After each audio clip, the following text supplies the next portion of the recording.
Hi friends, இப்போ தான் நாங்கள் பார்த்தீங்கன்னா ரீசெண்டாக ஒரு மாடி தோட்டம் போடலாம் அப்படின்னு சொல்லி ரெடி பண்ணி எல்லாம் போட்டோம்.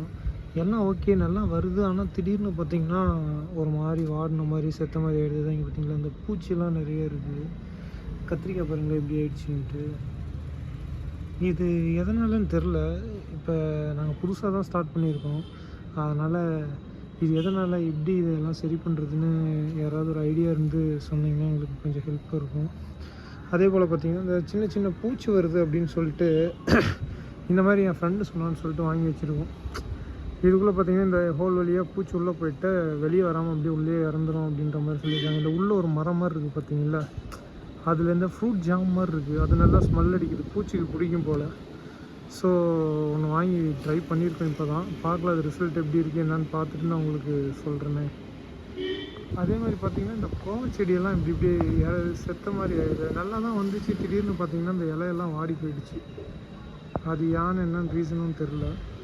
ஸோ யாருக்காவது ஏதாவது தெரிஞ்சதுன்னா அது எப்படி சரி பண்ணுறது. இல்லை அது வேருக்கு பார்த்திங்கன்னா நல்லா பெரிய ஒரு க்ரோ பேக்கில் தான் போட்டு வச்சுருக்கோம், நிறைய மண் போட்டு. ஆனாலும் அது வந்து சத்து பத்தலையா இல்லை ஏதாவது நோய் இருக்கா இல்லை என்ன ஏதுன்னு தெரில. அப்பப்போ மருந்து அடிச்சு விட்றோம், பட் ஆனால் பெருசாக டெவலப் ஆகலை. அப்படியே பார்த்திங்கன்னா ஒரு ஒரு ஒரு ஒரு இலையாக அப்படியே செத்துட்டே இருக்குது. மேலேயும் பார்த்திங்கன்னா ஃபுல்லாக வெயில் அடிக்காமல் இருக்கிறதுக்கு இந்த ஷீட் மாதிரி போட்டிருக்கோம்.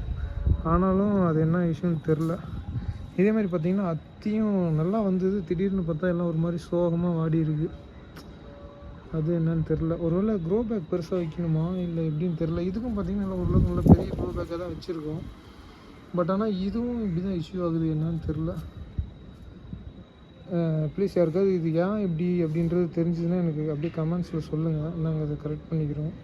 இங்கே பார்த்தீங்களா, அதான் இந்த இலையெல்லாம் பாருங்கள், திடீர்னு ஒரு மாதிரி மேலே மட்டும் வாடின மாதிரி ஆகிடுது. அதுக்கப்புறம் பார்த்திங்கன்னா அதான் இங்கே பாருங்களேன் இந்த கத்திரி செடி, இதுவும் ஒரு மாதிரி வாடின மாதிரி ஆகிட்டுருக்கு. இதுக்கெல்லாம் தண்ணி கரெக்டாக தான் விட்றோம், என்ன இதுன்னு தெரில. நல்லா வந்துச்சு ஃபஸ்ட்டு, ஆனால் இப்போ போக போக பார்த்திங்கன்னா கொஞ்சம் அப்படியே ஒன்றுன்னா வாடுறது இதாகிறது இந்த மாதிரி இருக்குது. ஆனால் இப்போ நாங்கள் சுரக்காய் செடி போட்டிருக்கோம் பாருங்கள், சுரக்காய் நல்லா வந்திருக்கு. நெக்ஸ்ட்டு வெள்ளரி போட்டிருக்கோம், வெள்ளரி நல்லா தான் வந்திருக்கு.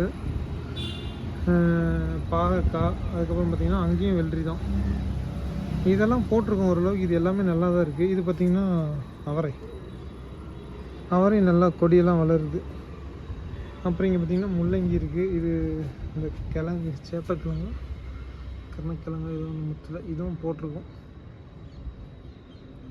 ஸோ எனக்கு இந்த மாதிரி புழு கடிக்கிறதுக்கு, அதுக்கப்புறம் பார்த்திங்கன்னா இந்த மாதிரி இலையெல்லாம் வாடி சாகிறதுக்கு என்ன ரீசன் ஏதாவது தெரிஞ்சால் கொஞ்சம் சொல்லுங்கள், கொஞ்சம் ஹெல்ப்பாக இருக்கும்.